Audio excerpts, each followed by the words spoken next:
Bom, então hoje nós vamos iniciar o sétimo capítulo da primeira parte do livro Paulo Estevão, que se chama As Primeiras Perseguições.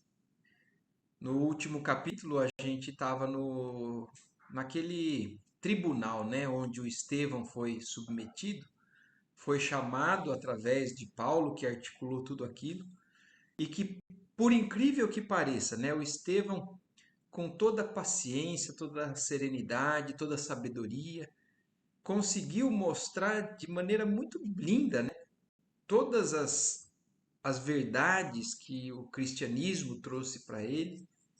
E infelizmente o Paulo ainda não conseguiu enxergar tudo aquilo com bons olhos, não conseguiu enxergar aquilo como verdade, só sentiu seu orgulho ferido. E aí termina o capítulo ele conseguindo levar Estevão para a prisão, né, para o calabouço. E apesar de, para muitos ali, terem entendido que Estevão venceu aquela duelo de ideias, de possibilidades de entendimento. Mas o Paulo não enxergou assim. Ele não se dobrou e ele, no fim de tudo, ainda pede, então, a prisão de Estevão. E aí a sequência, então, nesse capítulo, nós vamos começando já logo na sequência do que aconteceu ali depois do Estevão no Sinédrio. Saulo de Tarso, nas características da sua impulsividade, deixou-se empolgar pela ideia de vingança, impressionado com o desassombro de Estevão em face da sua autoridade e da sua fama. Então, olha isso, como ele tinha a oportunidade de já enxergar que ele estava enganado, mas o orgulho, né, ainda fala muito alto. E ele estava impressionado com esse desassombro do Estevão, mas agora ele estava envolvido até com um sentimento maior de punição, de vingança. A seu ver, o pregador do evangelho infligira-lhe humilhações públicas que impunham reparações equivalentes. Todos os círculos de Jerusalém, não obstante o curto prazo da sua nova permanência na cidade, não escondiam a admiração que lhe votava. Então, o Saulo, ele tinha uma possibilidade de conquistas muito grande para o futuro dele ali, né, como doutor da lei. E então ele está se pautando nisso. Então, a maior parte das pessoas ali esperavam dele algo que, perante esse público, ele foi humilhado aos olhos dele, né? Então, muitos admiravam e esperavam bastante de Paulo. Então, agora ele ia dar o troco que fosse necessário para essa pessoa que humilhou ele perante o sinédrio. Os intelectuais do templo estimavam nele uma personalidade vigorosa, um guia seguro, tomando-o por mestre no racionalismo superior. Os mais antigos sacerdotes e doutores do Sinédrio reconheciam-lhe a inteligência aguda e nele depositavam a esperança do porvir. Então tem muita coisa envolvida, né, no que Paulo está esperando, ou que até os mais sábios da época estavam esperando dele, inclusive. Na época, sua juventude dinâmica, votada quase inteiramente ao ministério da lei, centralizava, por assim dizer, todos os interesses da casuística.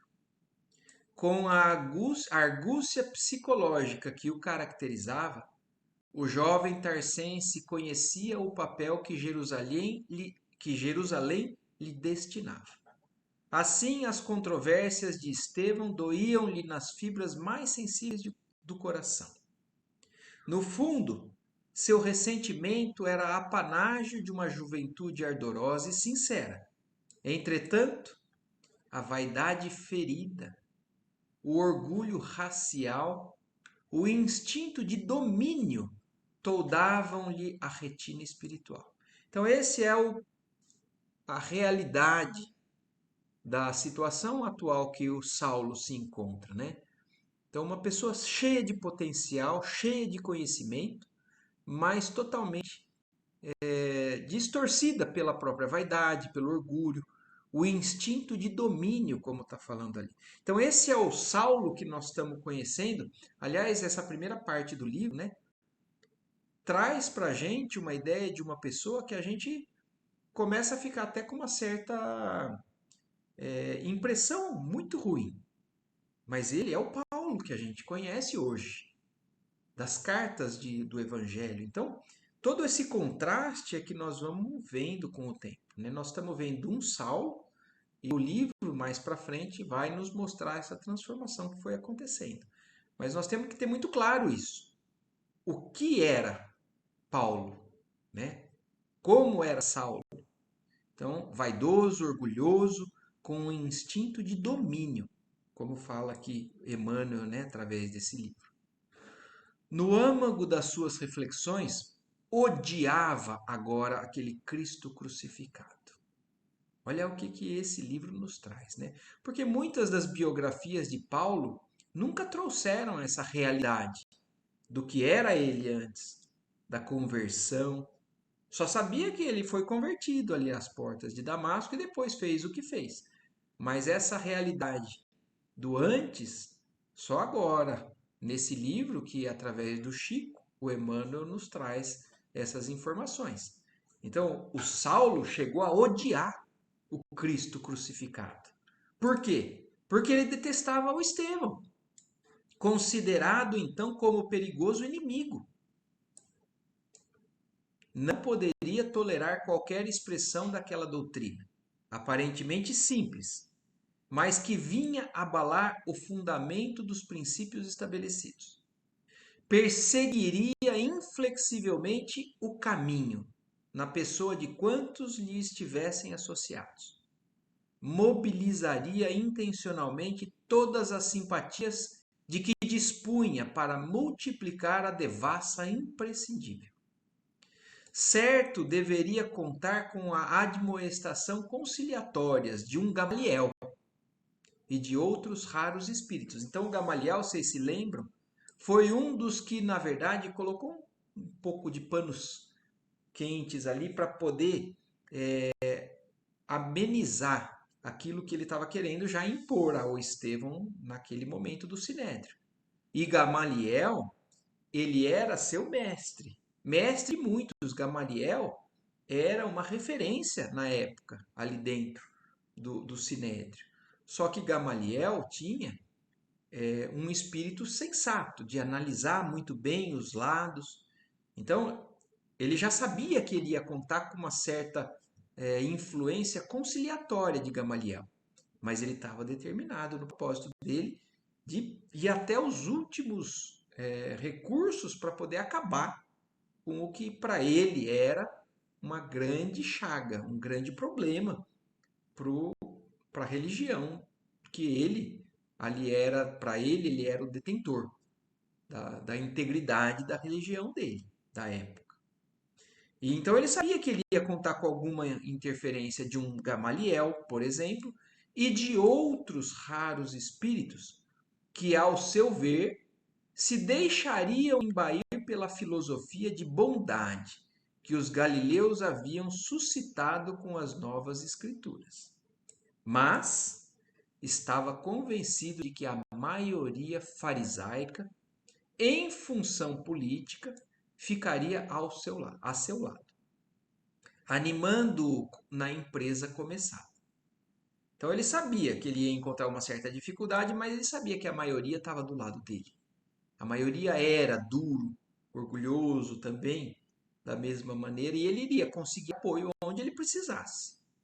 E então, envolvido com esse sentimento, no dia seguinte à prisão de Estevão, procurou arregimentar as primeiras forças com a máxima habilidade.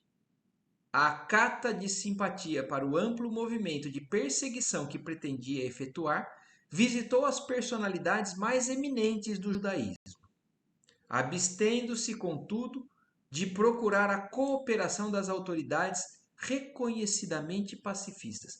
Então, olha como ele sabia, inclusive, como articular, né? Ele sabia quem era desse espírito enérgico, impetuoso como o dele, e ele foi justamente atrás dessas pessoas. E afastou, não foi atrás dos que eles sabiam que tinham mais um espírito pacifista, né, de conciliador, como o do próprio Gamaliel. Então ele foi articulando.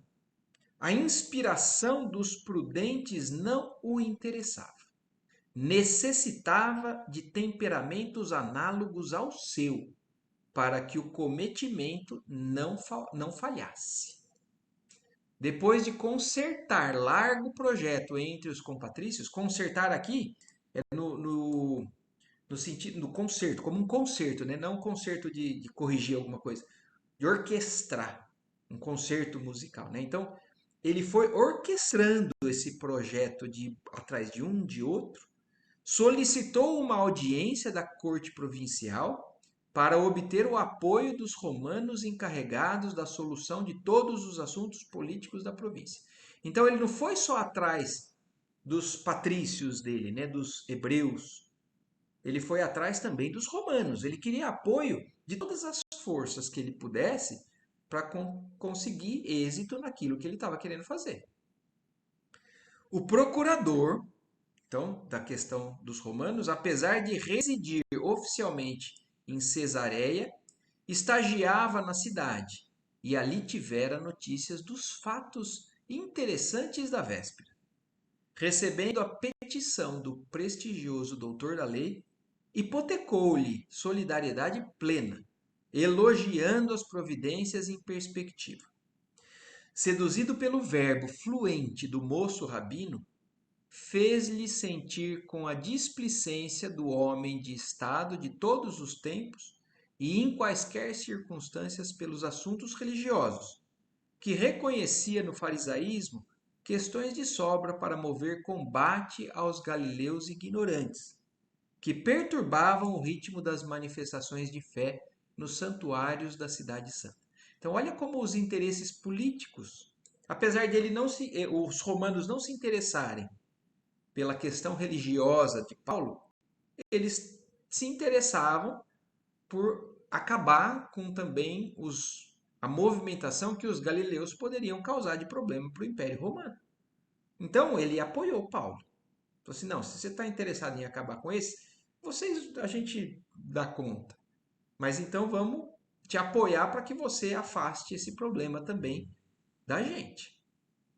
Então foi articulando tudo isso. Concretizando as promessas, concedeu imediatamente ao moço de Tarso a necessária outorga para o feito colimado, ressalvando naturalmente os direitos de natureza política, que a suprema autoridade romana devia manter intangíveis. Então, por interesses políticos, os romanos também deram poderes para que Paulo fizesse alguma coisa nesse movimento aí de combate aos galileus, de combate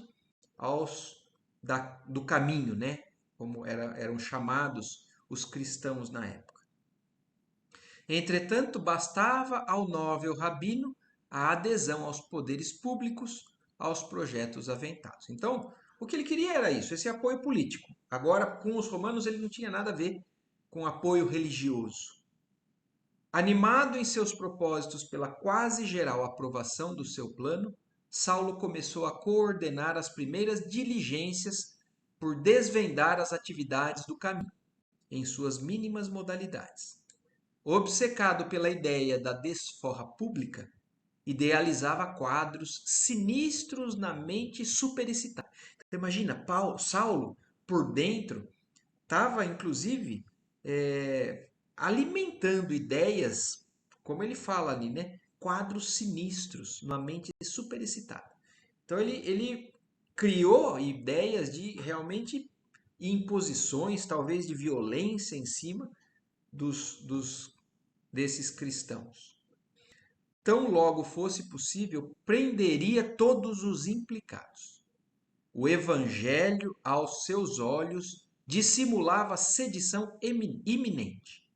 Apresentaria os conceitos oratórios de Estevão como senha da bandeira revolucionária, de maneira a despertar a repulsa dos companheiros menos vigilantes, habituados a pactuar com o mal a pretexto de acomodatícia tolerância.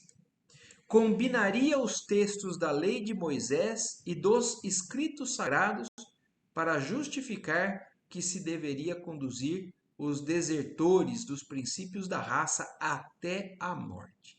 Olha como é curioso, né? Como ele estava cego. Porque o Estevão já conseguiu dobrar tudo o que ele tentou falar lá no Sinédrio.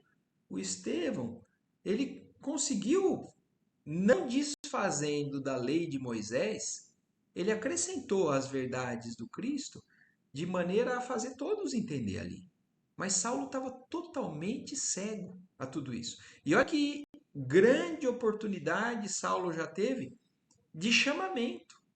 Naquele momento, ele já poderia ter mudado a trajetória dele se não fosse o orgulho, se não fosse a vaidade, esse instinto de domínio, né?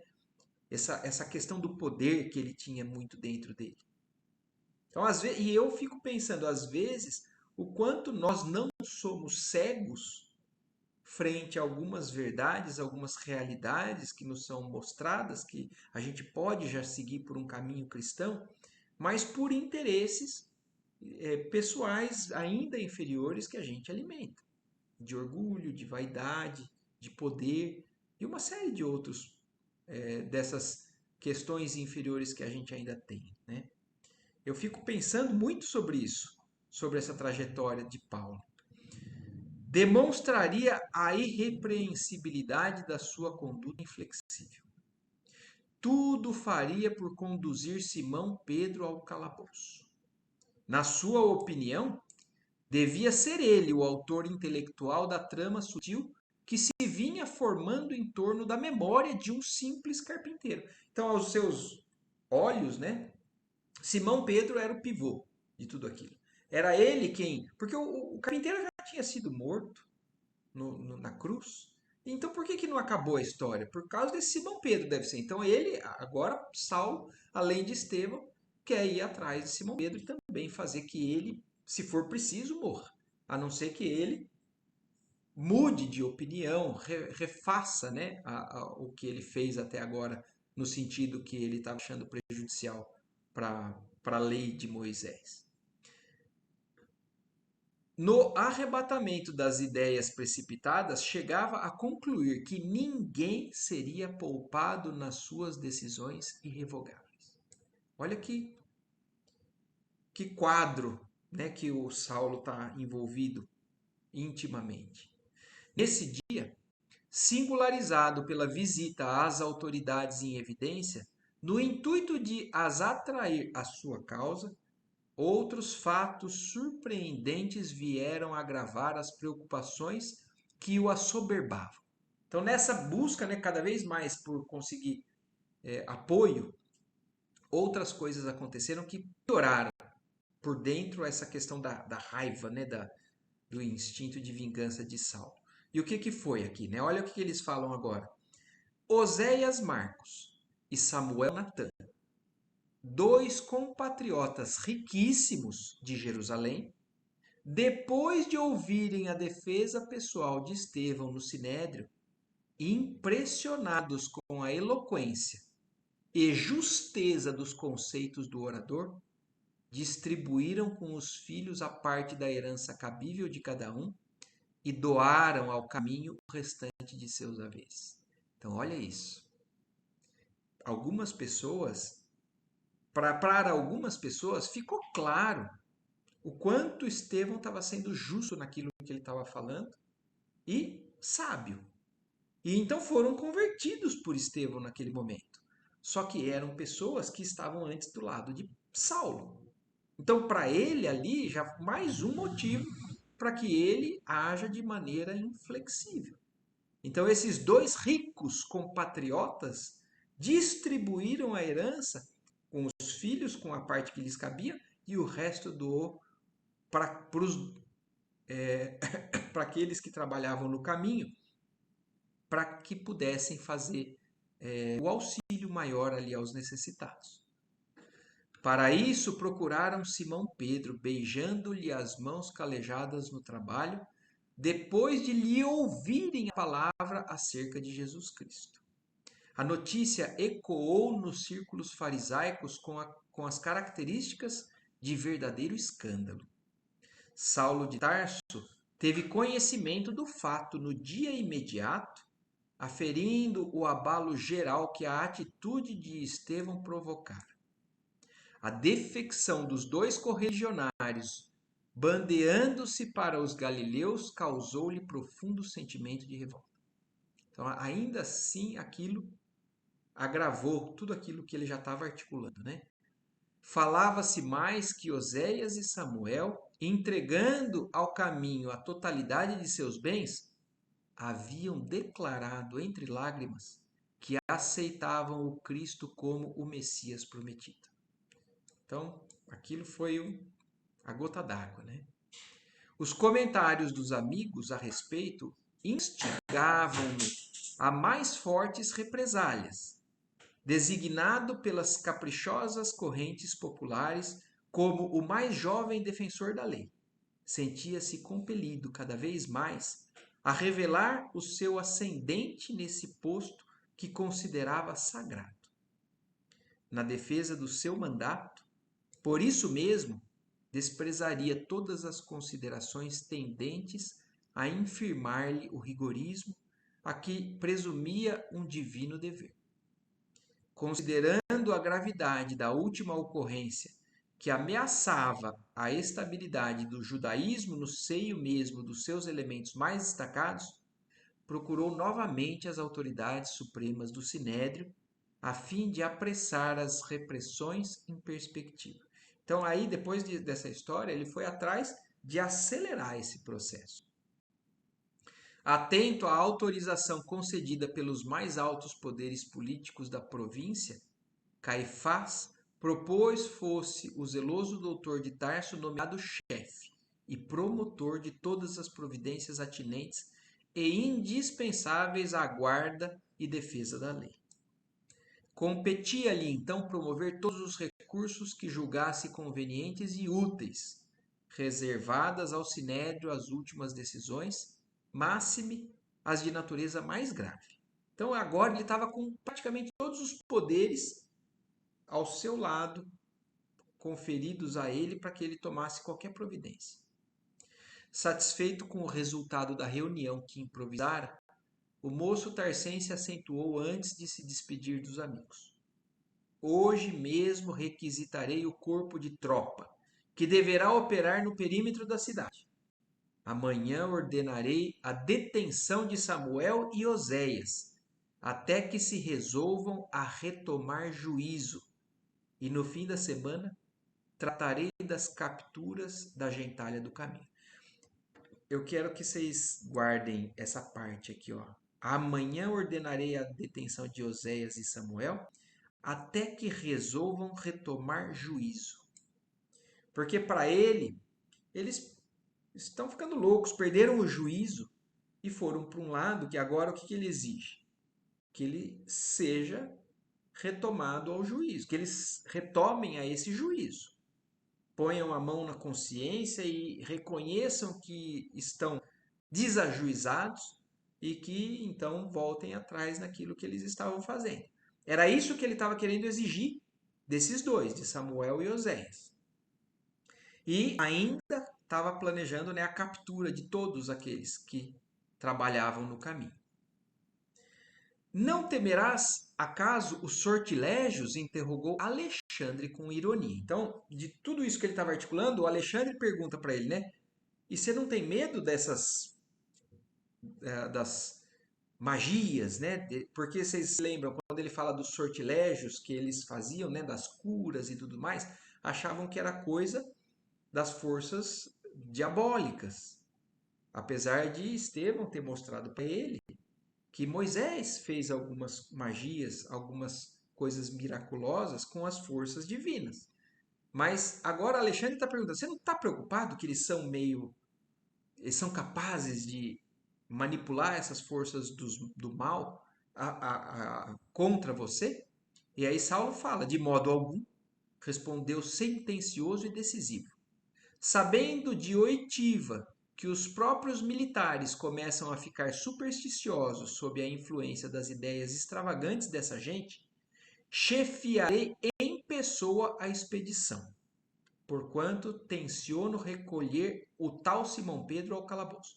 Quer dizer, ele tem medo de que se ele chefia alguém para fazer isso e essas pessoas possam ter medo dessas coisas fantásticas e miraculosas que eles poderiam fazer para amedrontar essa, essa ação do Saulo, ele falou assim: não vou botar ninguém, vou ser eu mesmo, e eu não tenho medo disso.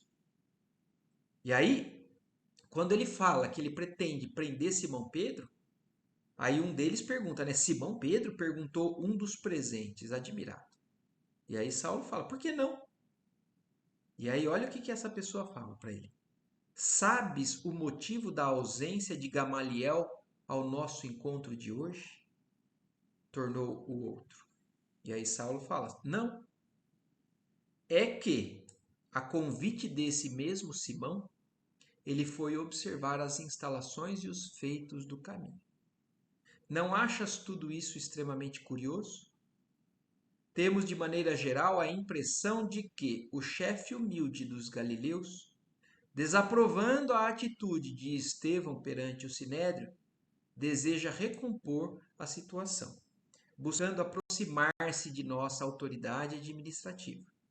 Então, olha o que eles estão pensando, né?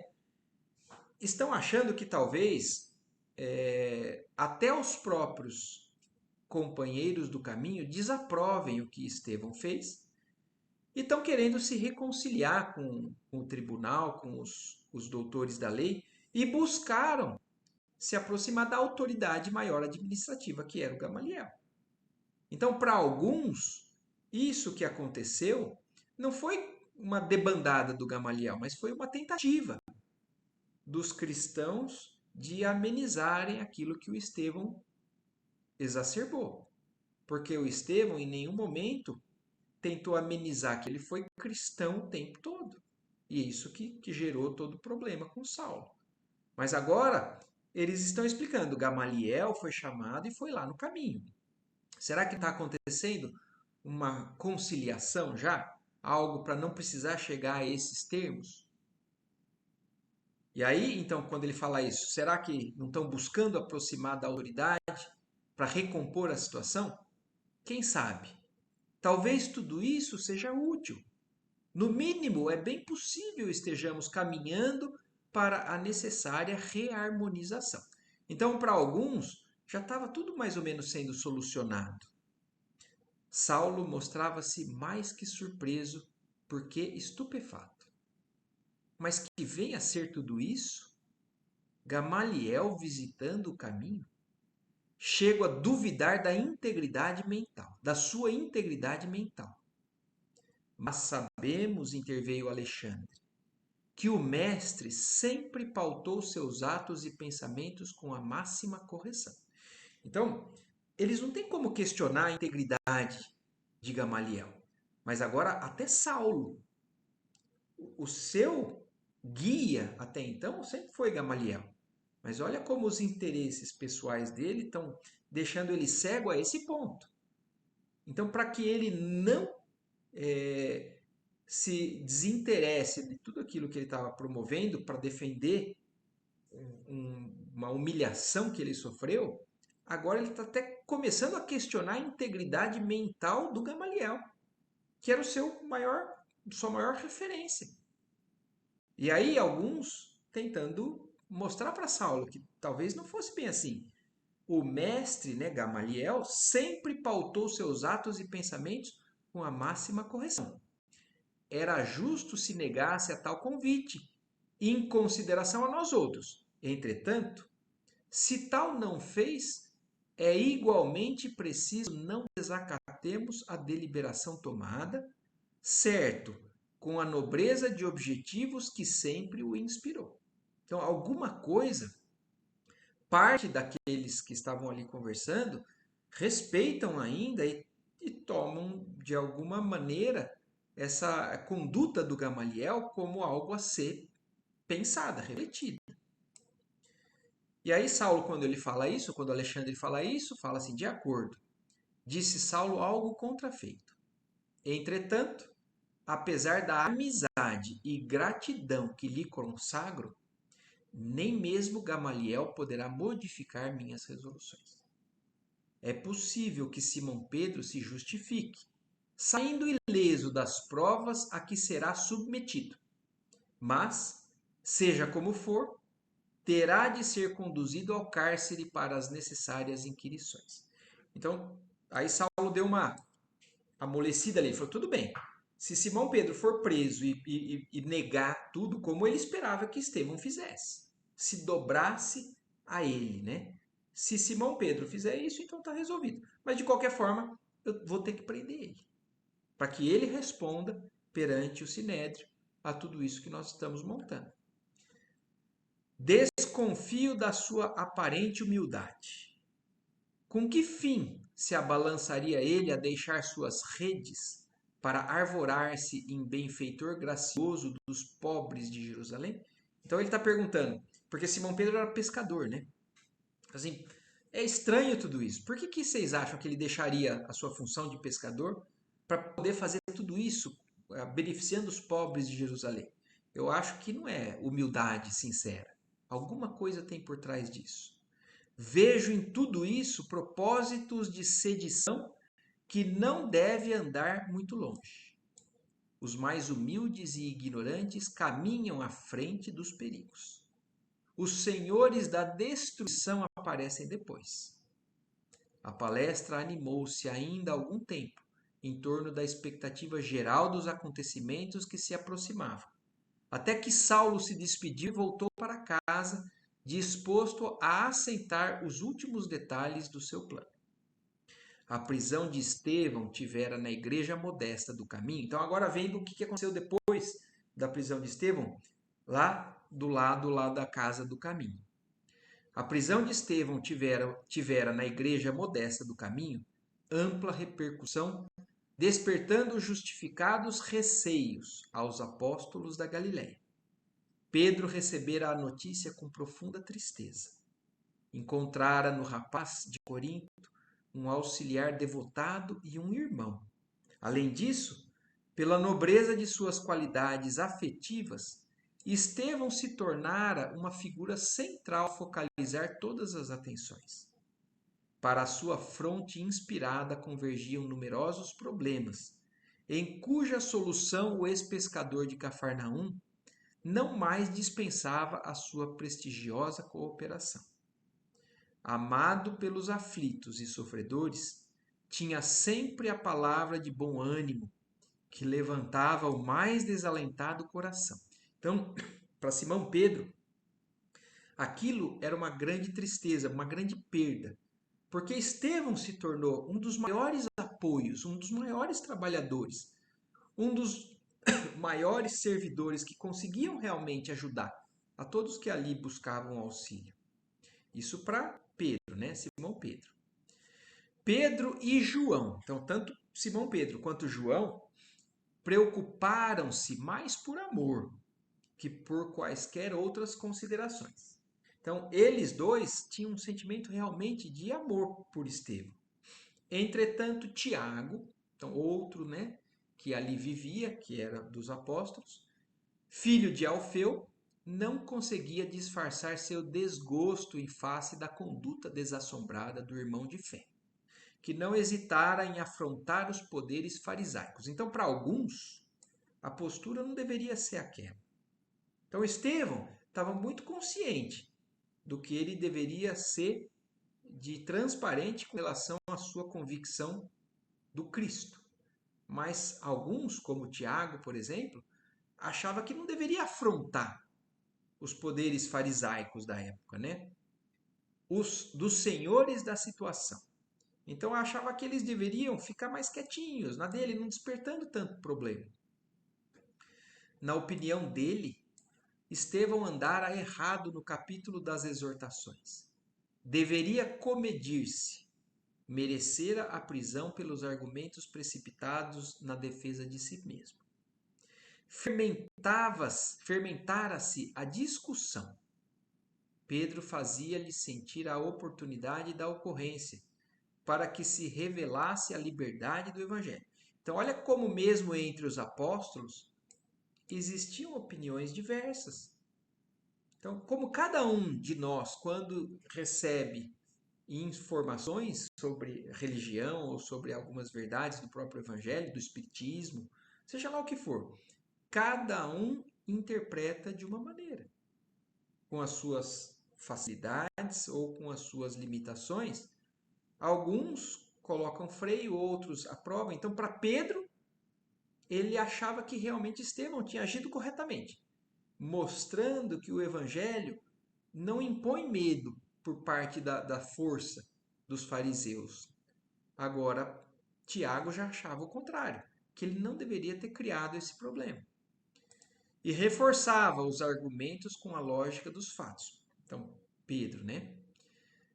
A resolução de Oséias e Samuel, entregando-se ao Cristo, era invocada para justificar o êxito espiritual do caminho. Então, até essa questão do que tinha acontecido com esses dois que entregaram tudo, para Pedro, mostrava que realmente aquilo tinha sido uma grande vitória. Porque Estevão tinha conseguido convencer a dois que eram realmente pessoas que eram tidas como sábias e ponderadas ali pelo lado dos fariseus. Toda a cidade comentava os acontecimentos. Muitos se aproximavam da igreja com sincero desejo de melhor conhecer o Cristo. Então, olha isso, olha como Estevão, com a sua postura, despertou o interesse de muitos. Falei assim, puxa vida, é algo notável. Aquela sinceridade, aquela tranquilidade, serenidade. E aí, a postura de Estevão despertou a curiosidade de muitos que começaram a ir buscar. E o medo de Saulo é justamente esse. Que ele enganasse, né, entre aspas, a muitos que iriam ser iludidos pela questão do cristianismo.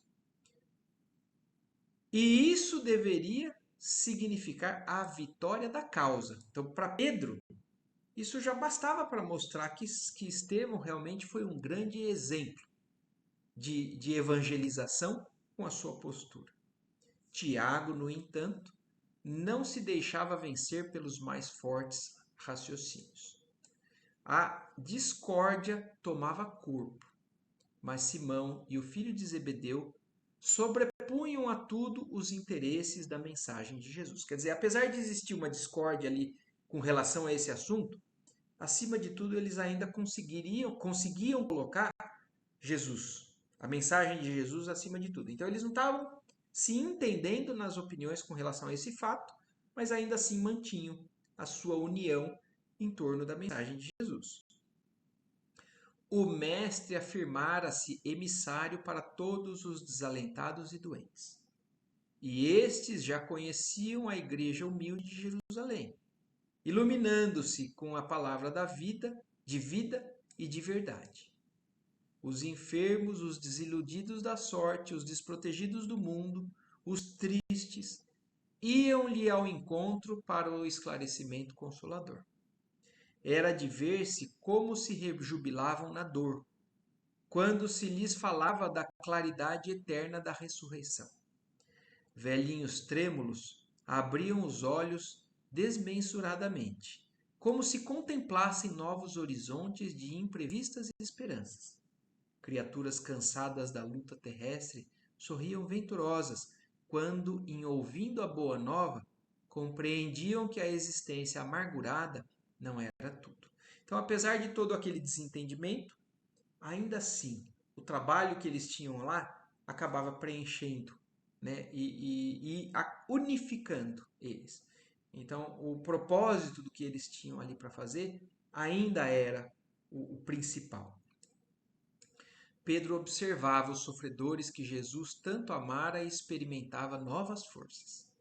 Ciente da atitude nobre de Gamaliel ante as acusações do doutor de Tarso, e crente de que só ela evitara o apedrejamento imediato de Estevão, concebeu o projeto de convidá-lo a visitar as instalações toscas da igreja do caminho. Então, por que que Simão Pedro convidou Gamaliel? Porque ele ficou sabendo que Gamaliel foi o responsável por evitar o apedrejamento naquele dia do Estevão. Porque por Saulo, ele já ia ser condenado e apedrejado ali mesmo.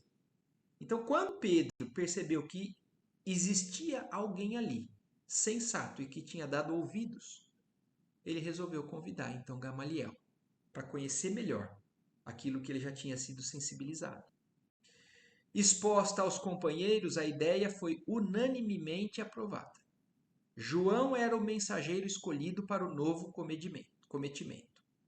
Gamaliel não só recebeu cavalheirescamente o emissário, como também demonstrou grande interesse pelo convite, aceitando-o com a generosidade que lhe exortava a velhice veneranda. Entabuladas as combinações, o sábio rabino deu entrada na casa pobre dos galileus, que o receberam com infinita alegria. Simão Pedro, profundamente respeitoso, explicou-lhe as finalidades da instituição, esclareceu relativamente aos feitos verificados e falou do conforto dispensado aos que se encontravam em abandono. Carinhosamente ofereceu-lhe uma cópia em pergaminho de todas as anotações de Mateus sobre a personalidade do Cristo e seus gloriosos ensinamentos. Gamaliel agradecia atencioso ao ex-pescador, tratando-o igualmente com deferência e consideração. Dando a entender que desejava expor à sua respeitável apreciação todos os programas da Igreja Humilde, Simão conduziu o velho doutor da lei a todas as dependências. Então, olha isso, Simão estava mostrando o trabalho e também deu a Gamaliel um exemplar das anotações de Mateus. Então, o Evangelho de Mateus estava nas mãos de Gamaliel. E ainda fez questão de levar Gamaliel a todas as dependências para mostrar tudo. Chegados à longa enfermaria em que se aglomeravam os mais diversos doentes, o grande rabino de Jerusalém não pôde ocultar a máxima impressão, comovido até as lágrimas com o quadro que se lhe deparava aos olhos espantados. Em leitos acolhedores, viu anciães de cabelos nevados pelos invernos da vida, e crianças esquálidas, cujos olhares agradecidos acompanhavam o vulto de Pedro, como se estivessem na presença de um pai. Não dera ainda 10 passos em torno dos móveis singelos e limpos, quando estacou à frente de um velhinho de miserável aspecto. Então, o Gamaliel, só de entrar naquele setor, ficou já impressionado com as pessoas e o estado das pessoas, tanto velhos quanto crianças, que estavam ali sendo beneficiados com o trabalho da igreja, né? E aí, como se não bastasse isso, aí ele se deparou com uma outra pessoa que deixou ele pasmo, né? Imobilizado pela enfermidade que o prostrara, o pobre enfermo pareceu reconhecê-lo igualmente. E o diálogo se travou sem preâmbulos. Samônio, tu aqui? Interrogou Gamaliel admirado. Pois será possível que abandonasses Cesareia? Ah, sois vós, Senhor, respondeu o interpelado com uma lágrima no canto dos olhos. Ainda bem que um dos meus compatrícios e amigos chegou a observar a minha grande miséria. Então, olha isso, era alguém conhecido de Gamaliel. O pranto embargou-lhe a voz, impedindo-o de continuar. Mas os teus filhos e os parentes, na posse de quem estão as tuas propriedades da Samaria? Perguntava o velho mestre perplexo. Não chores, Deus tem sempre muito para nos dar. Então, olha isso. Era alguém conhecido e de muitas posses. E ele estava questionando, mas e aí? Com quem estão suas posses? E os seus filhos, onde estão? Decorrida longa pausa em que Samônio pareceu coordenar as ideias para explicar-se, conseguiu limpar as lágrimas e prosseguiu. E prosseguir. Ah, Senhor, como Jobe, vi o meu corpo apodrecer entre os confortos de minha casa. Jeová, em sua sabedoria, reservava-me longas provanças. Denunciado como leproso, em vão solicitei socorro dos filhos que o Criador me concedeu na mocidade. Todos me abandonaram. Os familiares deram-se pressa em partir, deixando-me sozinho. Os amigos que se banqueteavam comigo em Cesareia fugiram sem que os pudesse ver. Fiquei só e desamparado. Um dia, para a suprema desesperação de minha desdita, os escutores da justiça procuraram-me para notificar a sentença cruel. Combinados entre si, a conselho da iniquidade, meus filhos destituíram-me de todos os bens, assenhorearam-se de minhas posses e dos títulos em dinheiro, que representavam a herança de uma velhice honesta. Por fim, e para cúmulo de sofrimentos, conduziram-me ao vale dos imundos, onde me abandonaram como se fora um criminoso sentenciado à morte. Então, olha isso. Ele, como pegou a lepra, né? Quando foi realmente classificado como leproso, a família e os amigos abandonaram, como muitos faziam na época. Os leprosos eram rejeitados pela sociedade, independente, né, do carinho, da afinidade, da ligação consanguínea. Muitos eram sentenciados a essa exclusão e eram conduzidos ao vale dos imundos. Só que no caso, aqui agora, Gamaliel está vendo de perto. Porque o que acontecia? Eles eram abandonados e ninguém mais tinha contato com eles. Só que o caminho, os apóstolos de Jesus aprenderam a acolher esses que eram rejeitados. E então agora Gamaliel está entrando em contato com alguém que era dessa classe, né, que ele convivia, da nobreza, do farisaísmo, só que ele está vendo essa pessoa abandonada.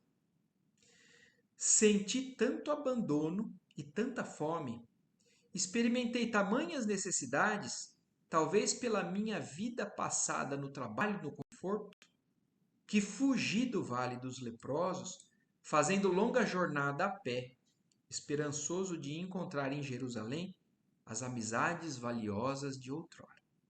Então, olha isso, ele falou assim, por não aguentar aquela situação, justamente pelo conforto que ele já tinha vivenciado, ele fugiu do Vale dos Leprosos e procurou ainda ajuda com as amizades de outros tempos em Jerusalém.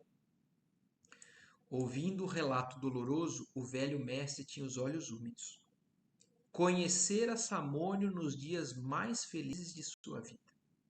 Homenageado em sua residência, de passagem por Cesareia, espantava-se agora daquela angustiosa indigência. Depois de pequeno interregno em que o doente procurava enxugar o suor e as lágrimas, com voz pausada continuou. Empreendi a viagem, mas tudo conspirou contra mim. E em breve os pés chagados não podiam caminhar. Arrastava-me como podia, cheio de cansaço e sede, quando um carroceiro humilde, apiedado, me colheu e trouxe a esta casa, onde a dor encontra um consolo fraternal. Gamaliel não sabia como externar sua surpresa, tal a emoção que lhe vibrava no íntimo. Pedro igualmente estava sensibilizado. Acostumando-se à prática do bem sem cogitar jamais dos antecedentes do socorrido, via no caso uma confortadora revelação do amoroso poder do Cristo. Então, para Pedro, que estava presenciando aquilo já era mais uma demonstração do como Jesus podia articular situações. Então, imaginem, Gamaliel já estava sensibilizado com as palavras de Estevão.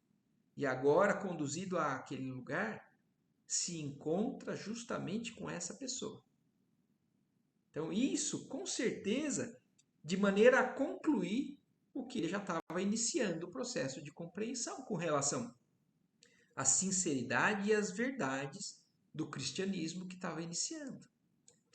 O grande rabino estava atônito diante do que ali via e ouvia. Com a sinceridade que lhe era peculiar, não podia dissimular sua amizade agradecida ao pobre enfermo, mas, sem recursos para retirá-lo daquele pobre albergue, via-se na contingência de estender seu reconhecimento a Simão Pedro e demais companheiros do ex-pescador de Cafarnaum. Então, ele se viu na impossibilidade de fazer algo e por isso ele estava reconhecendo ainda mais o que Simão Pedro e todos ali estavam fazendo por estes desconhecidos. E para Gamaliel era um conhecido. Então essas pessoas faziam sem nem mesmo entender o passado, sem questionar quem era. Não existia pré-requisito para ser atendido. Bastava precisar. Só agora reconhecia que o judaísmo não havia cogitado desses pousos de amor. Então, olha isso. O que Gamaliel está reconhecendo? A sua religião que ele defendia até então, ele estava reconhecendo que eles não tinham esse tipo de auxílio. Eles não tinham nunca cogitado esses locais, como ele estava chamando, pousos de amor. Encontrando ali o amigo leproso, desejou sinceramente ampará-lo. Mas como? Pela primeira vez pensou na dolorosa eventualidade de enviar um ente amado ao vale dos imundos. Então, olha isso, pela primeira vez Gamaliel estava pensando sobre essa atitude que era comum na época, porque era alguém querido dele. Ele que aconselhara esse recurso a tanta gente, ali estava considerando agora a situação de um amigo querido. Então, olha como mudam os parâmetros, né? Quando é com outro, quando é na casa do vizinho, é diferente. Agora, quando é com alguém querido, então se vale para o outro, vale para mim.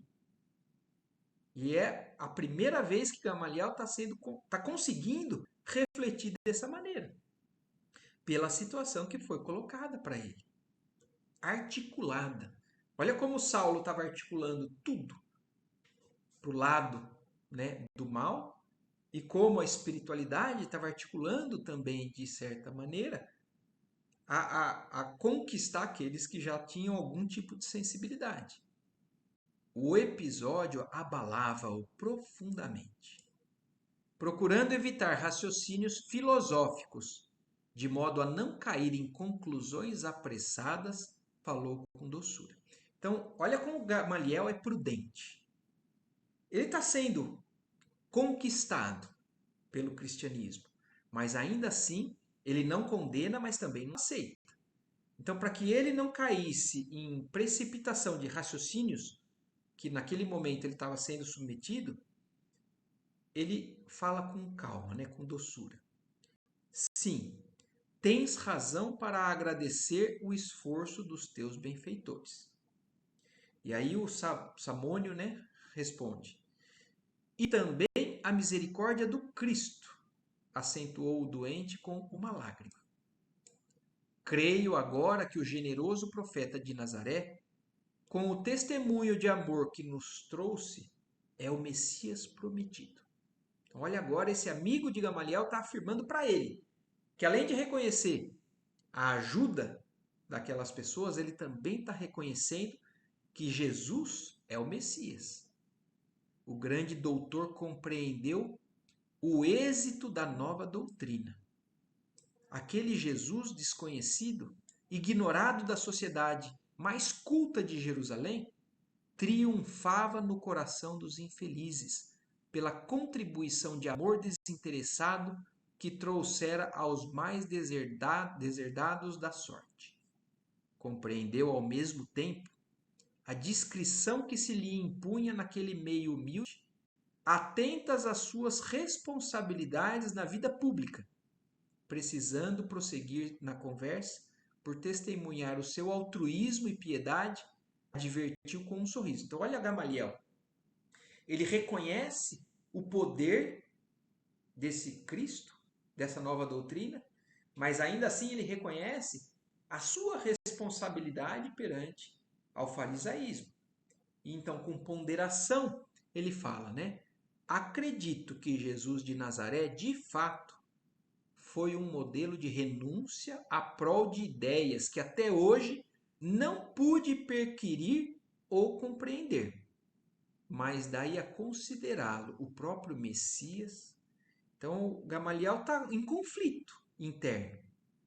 Ele está reconhecendo o poder dessa pessoa, desse Jesus de Nazaré, mas ainda assim não sabe se ele consegue colocar ele como o Messias prometido da sua própria religião.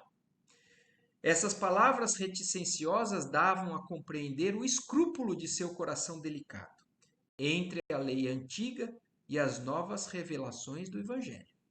Simão Pedro assim o entendeu e, debalde, procurava um meio para desviar a palestra noutro rumo. Então, olha isso, Simão Pedro percebeu a delicada situação que o Gamaliel estava e não queria agravar aquele momento. Então, ele tentou até desviar a conversa. O próprio Samônio, porém, como tutelado do mestre, foi em auxílio do apóstolo, redarguindo a Gamaliel com observações ponderadas e justas. Então, apesar da tentativa de Pedro, de Simão Pedro, o próprio Samônio ele tinha que completar. E entendendo a resistência de Gamaliel, né, naquele momento, mas olha o que Samônio fala. Se eu estivesse com saúde, plenamente identificado com a família e no gozo dos bens que conquistei com esforço e trabalho, talvez duvidasse também dessa realidade confortadora. Olha que pesado. A gente é cego quando está na zona de conforto. Agora, a hora que bate as tribulações maiores, no caso dele, ele fala assim, eu te entendo, Gamaliel. Se eu não tivesse na situação como eu estou, eu talvez ainda pensasse como você. Mas você está pensando assim porque você está com todo esse conforto. Você está com saúde, sua família do seu lado, seus bens ainda na sua posse. Então talvez eu duvidasse realmente que o Cristo fosse o Messias. Mas estou prostrado, esquecido de todos, e sei quem me deu mão amiga. Como israelitas, amantes da lei de Moisés, temos esperado um Salvador na pessoa mortal de um príncipe do mundo. Para todos, eles ainda esperam um Salvador como um poder do mundo. Uma pessoa que fosse capaz de dominar multidões com a força, com a violência. Então, como israelitas, amantes da lei de Moisés, nós temos esperado um Salvador na pessoa mortal de um príncipe do mundo. Contudo, essa crença há de prevalecer para uma situação passageira. São ilusórios preconceitos. Esses que nos levam a induzir uma dominação de forças perecíveis. A enfermidade, porém, é conselheira carinhosa e esclarecida. De que nos valeria um profeta que salvasse o mundo para depois aparecer entre as misérias anônimas de um corpo apodrecido? Não está escrito que toda iniquidade perecerá? E onde está o príncipe poderoso da terra que domine sem a garantia das armas? O leito de dor é um campo de ensinamentos sublimes e luminosos. Nele, a alma exausta vai estimando no corpo a função de uma túnica. Tudo o que se refira à vestimenta vai perdendo, consequentemente, de importância. Persevera, contudo, a nossa realidade espiritual. Todo erro nosso é depositar toda a confiança na matéria. Então, né? Tanto eles, ali que eram as pessoas que triunfavam no mundo, né? Gamaliel tinha todo o reconhecimento, toda a tranquilidade da vida material. E é por isso que também ainda apoia a ideia de que o Messias é alguém que também triunfa na vida material. Por isso que é difícil se aceitar um Messias que não tem riqueza, que aceita as injúrias, aceita a violência física, que não luta contra a morte do corpo.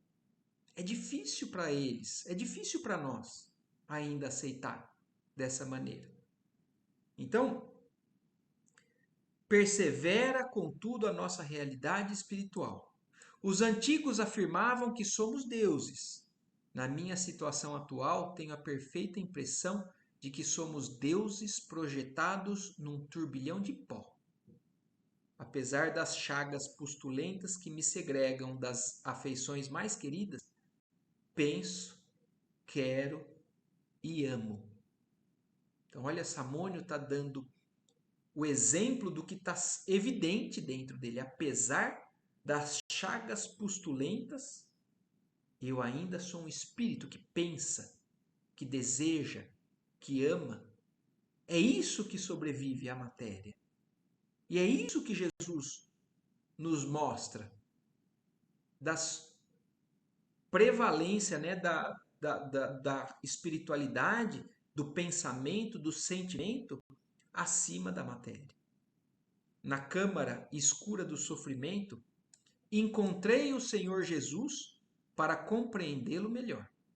Hoje creio que seu poder dominará as nações, porque é a força do amor triunfando da própria morte. Então, hoje, Samônio enxerga que o Cristo não foi um vencido. Ele é alguém que mostra que tudo isso sobrevive às conquistas da violência, da matéria. A voz daquele homem marcado de feridas roxas, no seu grave entono, parecia o clarim da verdade saindo de um montão de pó. Então, olha isso, Gamaliel estava enxergando aquilo como uma grande verdade, mas saindo do que estava ruindo para ele. A matéria estava mostrando para Gamaliel o quanto que ela é perecível. Pedro verificava, satisfeito, o progresso moral daquele mendigo anônimo para avaliar intimamente a força regeneradora do Evangelho. Gamaliel, por sua vez, aturdia-se com o profundo sentido daqueles conceitos. A pregação do Cristo nos lábios de um doente desamparado tinha um cunho de beleza misteriosa e singular. Samônio falara no tom de quem tivera experiências diretas de um encontro real com o profeta Nazareno. Buscando afastar qualquer possibilidade de controvérsia religiosa, o generoso rabino sorriu e acrescentou: reconheço que falas com muita sabedoria. Se é incontestável que estou numa idade que não seria útil alterar os princípios, não posso manifestar-me contrário às tuas suposições, pois estou bem de saúde, gozo o carinho dos meus e tenho a vida tranquila. Então, olha, Gamaliel está reconhecendo que o que ele está falando, que o julgamento dele não é justo, porque ele realmente não está nas mesmas condições do Samônio. Minha faculdade de julgar, portanto, tem de operar noutro rumo. Sim, é justo, retrucou Samônio, inspirado. Por enquanto não estais precisando de um Salvador. Eis porque o Cristo afirmava que viera para os doentes e para os aflitos. Olha como isso é uma grande verdade. Aos que estão bem, aos que estão gozando de felicidades materiais, normalmente o Cristo não tem necessidade de entrar, porque estão preenchidos daquilo que vai acabar. E não reconheceram isso ainda. Então, olha isso. Samônio falando, né? Por enquanto você não está precisando de um Salvador, mas a hora que vier esse sofrimento, essa dor, aí sim o Cristo faz sentido. E por isso que o Cristo afirmou justamente isso. Ele não veio para os sãos. Os sãos não são abertos ao Cristo. Ele veio para os doentes e os aflitos. Eu estou falando, passei do tempo, mas nós vamos um pouquinho mais só para terminar. Tudo bem, Bruna? Gandolf? Tudo certo, Marco. Só mais um Tudo pouquinho certo, Marco. para a gente chegar no meio do capítulo, para não também interromper isso que está acontecendo aqui com essa fase aqui que o Gamaliel está aqui presenciando. Gamaliel compreendeu o alcance dessas palavras que davam para meditar uma vida inteira. Sentiu os olhos úmidos. A observação de Samônio penetrava-lhe fundo o coração sensível de homem justo. Percebendo, todavia, que necessitava de prudência para não confundir os sentimentos do povo, atento ao cargo oficial que ocupava, esboçou um manso sorriso para o interlocutor, bateu-lhe levemente no ombro e, com acento de fraternal sinceridade, acentuou: talvez tenhas razão. Estudarei o teu Cristo. E lembrando o pouco tempo de que dispunha, recomendou o amigo a Simão, despedindo-se num abraço para acompanhar o apóstolo de Cafarnaum às últimas dependências. Então, Gamaliel chegou à conclusão: eu preciso entender melhor esse Cristo. Mas ainda assim, ele não se dobra por prudência. Talvez também ainda por um certo orgulho. Mas ele era prudente, mas ele não estava fechado às possibilidades de mudar de opinião. Antes de se retirar, o sábio rabino felicitou os companheiros de Jesus pela obra que realizavam na cidade. E, compreendendo a delicadeza de sua missão num ambiente por vezes tão hostil, aconselhou a Pedro não esquecer, na igreja do caminho, todas as práticas exteriores do judaísmo. Olha isso, o que ele aconselha a Pedro. Reconheço tudo o que estou vendo aqui com relação às novas práticas, mas não se esqueça das práticas, mesmo que sejam exteriores, do judaísmo, para que isso não fira aqueles que ainda podem causar problema para vocês. Seria justo, ao seu ver, que se cuidasse da circuncisão de todos os que lhe batessem à porta, que evitassem as viandas impuras, que não olvidassem o templo e seus princípios. Gamaliel sabia que os galileus não seriam isentos de perseguição, ainda mais tratando-se de uma organização iniciada por alguém que fora condenado à morte pelo sinédrio. Então Gamaliel estava enxergando quase tudo ali. E por isso estava sendo prudente para que eles não enfrentassem problemas maiores. Eu estou percebendo a verdade do que eu estou aprendendo aqui, mas não criem problema com o velho farisaísmo. Com aqueles conselhos visava aparar os golpes da violência, que cedo ou tarde haveriam de chegar. E essa talvez fosse a visão de Tiago, quando queria que Estevão evitasse aquele problema que foi criado. Mas a gente entende que Estevão tentou evitar a todo custo essa contenda que o Saulo estava promovendo ali. Mas quando ele foi chamado a algo que ou ele negava o Cristo, ou ele realmente se assumia cristão. E ele não negaria. Então, mas são as opiniões de preservação, muitas vezes, daquilo que estavam fazendo. Pode ser uma preservação de integridade, uma preservação egoísta? Pode ser. Mas tudo tem que ser analisado. E nesse caso agora, o Gamaliel estava sendo prudente para que eles não criassem problemas maiores. Pedro, João e Tiago agradeceram, sensibilizados à carinhosa admoestação, e o velho doutor regressou ao lar, fundamente impressionado com as lições do dia, levando consigo os apontamentos de Mateus. Então ele levou os pergaminhos com as anotações de Mateus, que se pôs a ler imediatamente. Mais 2 dias decorreram e as perseguições capitaneadas por Saulo de Tarso começaram a sacudir Jerusalém em todos os setores de suas atividades religiosas. Oséias Marcos e Samuel Natã foram presos, sem nota de culpa, a fim de responderem a rigoroso inquérito. Os cooperadores do movimento organizaram longas nominatas dos israelitas mais destacados que frequentavam as reuniões da Igreja do Caminho. O moço de Tarso determinara que se abrisse inquérito geral. Entretanto, como desejava dar uma demonstração de desassombro aos adversários, julgou que deveria iniciar as prisões de maior importância, depois do encarceramento de Oséias e Samuel, no reduto mesmo dos galileus obscuros, que haviam ousado afrontar a sua autoridade.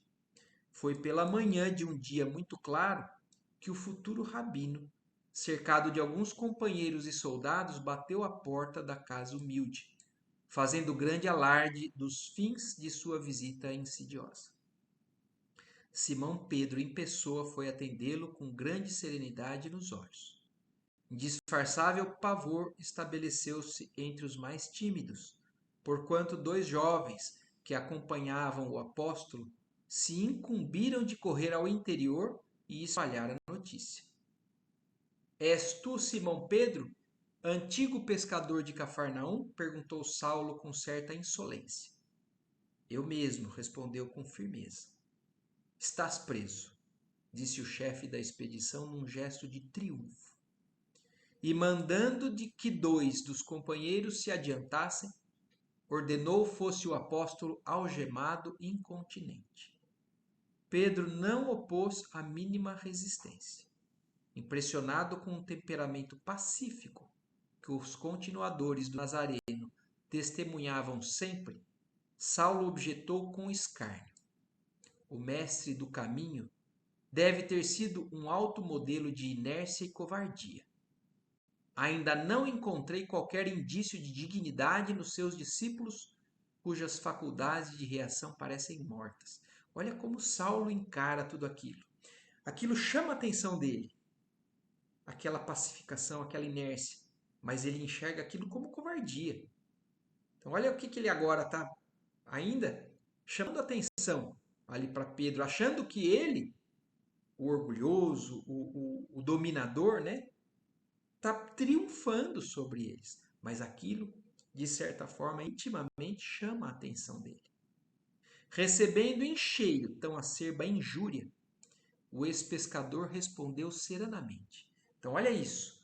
Saulo achando que está dominando, falando aquilo para botar eles lá para baixo. Olha como é diferente a reação de um verdadeiro cristão. Então, olha quando Simão Pedro recebe aquilo, né, sendo chamado de covarde, de inerte, fala: enganai-vos quando assim julgais. O discípulo do Evangelho é apenas inimigo do mal e na sua tarefa coloca o amor acima de todos os princípios. Além do mais, nós consideramos que todo jugo com Jesus é suave. O jovem tarsense, detentor de tão alto poderio, não dissimulou o mal-estar que a resposta lhe causava, e apontando o continuador de Jesus, disse a um dos homens da escolta: Jonas, toma conta dele. E acentuando ironicamente as palavras, dirigiu-se aos demais com um gesto de desprezo para o apóstolo algemado, que o contemplava sereno, embora surpreendido. Não discutamos com esse homem. Essa gente do caminho está sempre cheia de raciocínios absurdos. É preciso não perder tempo com a cegueira da ignorância. Olha como Saulo enxerga tudo isso. É um absurdo, são ignorantes. Não vamos perder tempo com isso. Vamos até lá dentro. Prendamos os chefes. Os sequazes do carpinteiro hão de ser perseguidos até o fim. Então vamos parar por aqui, né? Chegamos na metade desse capítulo, mas deu para entender bem. Eu acho que como Saulo lida com aquilo que na verdade ele ainda nem entende. Aquilo incomoda, mas ainda assim ele está querendo dominar. Olha o que ele fala no fim, né? Os sequazes do carpinteiro hão de ser perseguidos até o fim. E depois, hoje, né, quem já conhece as cartas de Paulo, fala disso, né? Que os cristãos, os verdadeiros cristãos, padecerão perseguições. Só que nesse momento, Paulo, né, Saulo, é o perseguidor. E mais para frente a gente vai ver que ele vai passar a ser o perseguido. Mas nesse momento ele ainda não enxerga nada disso. Então, por enquanto, ele acha que está dominando, porque ele está atrás da glória, das conquistas dos homens do mundo, né, do mundo material. E depois, semana que vem, a gente então vai ver a sequência desse capítulo. Mas por enquanto, terminamos por aqui. Tudo certo, Bruna? Tudo certo, Marco, muito bom. Muito É bom. interessante ver como a defesa de algumas ideias pode ser até no silêncio, né? Não precisa de nenhum. A Principalmente, gente não Bruna. precisa. É, Às vezes é com o silêncio que se ensina muita coisa. Não, é, e é não impressionante precisa tudo fazer isso. nenhum. E a gente ainda está longe, muitas vezes, desse tipo de atitude, né, Bruno? A gente Nossa, quer muito se longe. defender, a gente quer reagir, o orgulho fala. A gente está o tempo todo mais se identificando com a postura de Saulo do que dos cristãos. Né? Né? Isso é muita coisa para a gente pensar. É. E às vezes a postura dos cristãos, com certeza, às vezes não, sempre, né? Mas vai fazer com que Saulo reflita muito mais do que se eles tivessem agido da mesma forma que ele, porque fica um ciclo, né? Onde ninguém consegue tomar outra Exatamente. postura mesmo. Se eles tivessem reagido, nunca teriam despertado a atenção de Saulo. É, É isso que está incomodando ele. Porque é algo que ele não está sabendo lidar, né? Ele já está acostumado a lidar com a violência, com é, a resistência. E agora ele não está encontrando isso. E para ele isso é uma covardia, um absurdo, né? mas incomoda ele de alguma forma, né? Então, Exatamente. Exatamente. bom pra Muito gente bom. prestar atenção e tentar agir dessa forma também, né? Exatamente. Beleza. Muito bom. Obrigado. Então, tá bom, Boa Marco. Obrigada semana. aí, viu? Boa semana para vocês também. Até. Tchau, tchau. Até, Marco. Tchau, tchau.